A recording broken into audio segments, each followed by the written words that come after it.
بسم الله الرحمن الرحيم الحمد لله رب العالمين اللهم صل على سيدنا محمد وعلى آله وصحبه وبارك وسلم. We will summarize inshallah ta'ala what we've been doing over the past few weeks, and that is a tafsir or a commentary on Surah Yasin. We have completed Surah Fatiha in about 13 sessions, and we are busy with session number 15 of about 50 sessions through Surah Yasin. أعوذ بالله من الشيطان الرجيم. إنا جعلنا في أعناقهم أغلالا فهي إلى الأذقان فهم مقمحون. Now it's easy to read any commentary on the Quran in the English language, and if you're familiar with Arabic, it's okay to read it.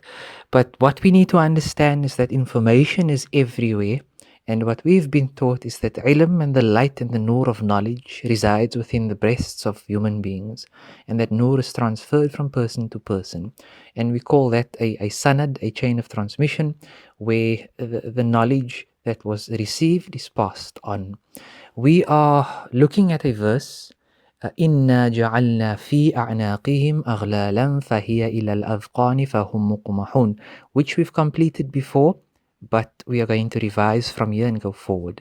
What we need to understand firstly is that this Quran speaks to us in a language of its own and expresses itself in a non-human intervention, as we could say, style and approach. There's no human intervention here. So what Allah Ta'ala says here, He is not necessarily doing to these people. Literally, it's that we have placed fi a'naqihim, on their necks, something called aghlal. Now, aghlal takes us back to the Middle Ages, where the hands, the palm of the hands, are fixed on the neck. Okay? On the necks, the a'naq. Ilal adhqan, until their chin. So picture your hands firmly grasped or clasped on your neck. Fahum muqmahun. And these people have become muqmahun. Now, what we call this is isti'ara at-tamthiliya. In balagha, it's a type of metaphor, but it is stark, it is striking. You have to picture these people, their palms of their hands fixed on their necks, and their heads are tilted toward the sama, the sky. So what's the result? Because of their kibr and their arrogance, and their refusal to acknowledge this man who has come to them, the Prophet ﷺ is dealing with the mushrikeen of Makkah. Surah Yasin is Meccan, and it tells us a lot about the surah. It's the first 10 or 12 years. And he is telling them that people before you, and you are being so arrogant, it is as if you are shackling your own selves with your kibr and your arrogance. So picture this. You're looking up with your hands tied on your necks right until your chins, and you can't bow your necks down in humility. You can't see your own heart. And you become of the muqmahun. You can't bow your head down in humility, and you can't acknowledge those on the right, and you can't acknowledge those on the left, and you can't see the person helping you in front of you. And the next verse elaborates on that. So your gaze is upwards, and upward gazing indicates proudness and arrogance. And this is the imagery here that is stunning. Again, this balagha is called isti'ara tamthiliya. It's an example that is using very expressive figures of speech so as to create an image in the mind. Like when you say Zaydun Asadun, Zayd is a lion, you mean he's courageous.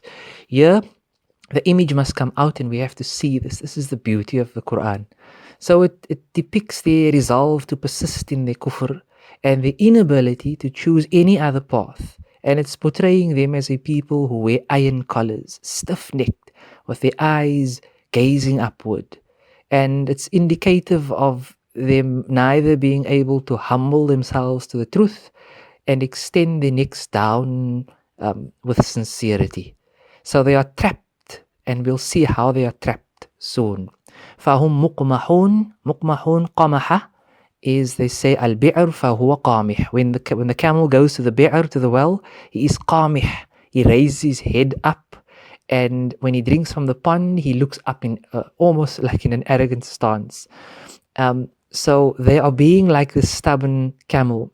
And these people, the Prophet ﷺ is speaking to, they know very well the terminology used here. Because some of the terminology in the Quran, it's borrowed from the way they would speak. Okay, it's some things they coined up.